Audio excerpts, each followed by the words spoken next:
एक सीन सोचिए, महीनों पहले एक बहुत जरूरी सफर के लिए फ्लाइट टिकट बुक की है। एयरपोर्ट पहुंचते हैं और वहां चारों तरफ बस हंगामा ही हंगामा है। बच्चे रो रहे हैं, लोग परेशान हैं, एयरलाइन स्टाफ से जोर जोर से बहस हो रही है और डिस्प्ले बोर्ड पर बस एक ही शब्द दिख रहा है, कैंसल्ड। ये कोई फिल्म का सीन नहीं, ये हाल ही में हुए इंडिगो संकट की असलियत थी। तो चलिए समझते हैं कि आखिर ये सब हुआ क्या।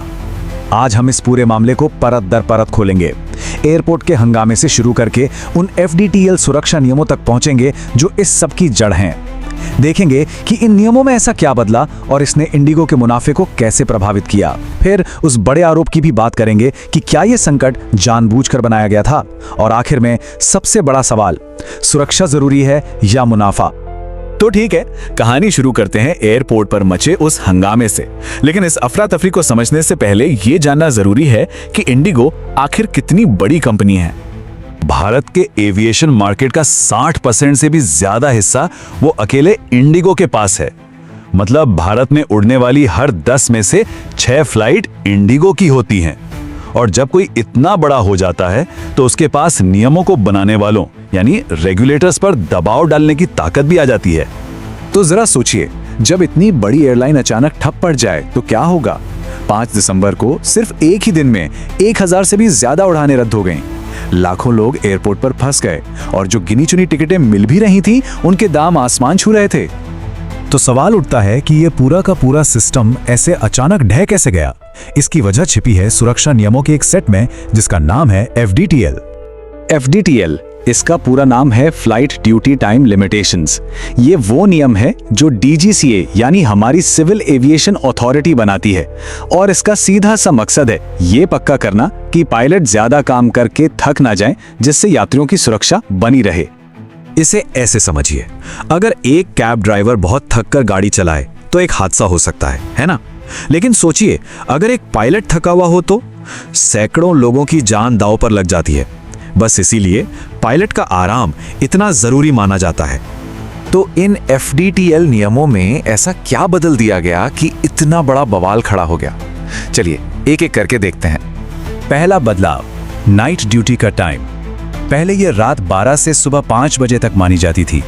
नए नियम में इसे 1 घंटा और बढ़ाकर सुबह 6 बजे तक कर दिया गया। यह वो समय है जब शरीर सबसे ज्यादा थका हुआ महसूस करता है। दूसरा बदलाव, रात में काम करने के घंटे। पहले पायलट 13 घंटे तक काम कर सकते थे, इसे घटाकर 10 घंटे कर दिया गया। सीधा सा हिसाब, ताकि पायलटों को ज्यादा आराम मिले। और अब तीसरा और शायद सबसे अहम बदलाव, पहले एक पायलट रात की ड्यूटी में 6 लैंडिंग तक कर सकता था, इसे घटाकर सिर्फ 2 कर दिया गया। जी हां, 6 से सीधा 2। और इसी नियम ने सारा खेल बिगाड़ दिया। तो अब हम मुद्दे की जड़ तक पहुंच रहे हैं। ये सुरक्षा नियम इंडिगो के बिजनेस मॉडल को सीधे सीधे कैसे चोट पहुंचा रहे थे और इंडिगो ने इनका इतना जबरदस्त विरोध क्यों किया। देखिए, इंडिगो की सबसे बड़ी दिक्कत थी उसकी छोटी दूरी वाली उड़ानें। इस उदाहरण से समझते हैं। मान लीजिए एक पायलट हैदराबाद से बेंगलोर गया और वापस आया। आने जाने में लगे करीब 2 घंटे और हो गई 2 लैंडिंग। अब इसमें उड़ान से पहले और बाद की जांच का 1 घंटा और जोड़ लीजिए तो कुल काम हुआ 3 घंटे का। लेकिन नए नियम के हिसाब से 2 लैंडिंग पूरी होते ही पायलट की ड्यूटी खत्म। पर इंडिगो को तो उसे पूरे 10 घंटे की शिफ्ट का पैसा देना पड़ रहा है, जबकि काम हुआ सिर्फ 3 घंटे का। मतलब 7 घंटे का पैसा बर्बाद। और यही इंडिगो की असली परेशानी थी। और यहीं से कहानी एक बहुत ही कह सकते हैं सनसनीखेज मोड़ लेती है। आरोप ये लगने लगे कि ये संकट कोई हादसा था ही नहीं, बल्कि एक सोची समझी चाल थी। इस संकट से सिर्फ 6 महीने पहले इंडिगो के CEO ने खुद कहा था कि इन नए नियमों से कोई खास फर्क नहीं पड़ेगा। लेकिन हुआ क्या, उनके बयान से ठीक उल्टा। जरा इस टाइमलाइन को देखिए। DGCA ने एयरलाइंस को तैयारी करने के लिए करीब 18 महीने दिए। इस दौरान एयर इंडिया और अकासा एयर जैसी दूसरी कंपनियों ने सैकड़ों नए पायलट भर्ती किए। लेकिन इंडिगो, आरोपों के मुताबिक इंडिगो ने कोई तैयारी नहीं की, 0। और फिर अचानक 5 दिसंबर को पूरा का पूरा नेटवर्क बैठ गया।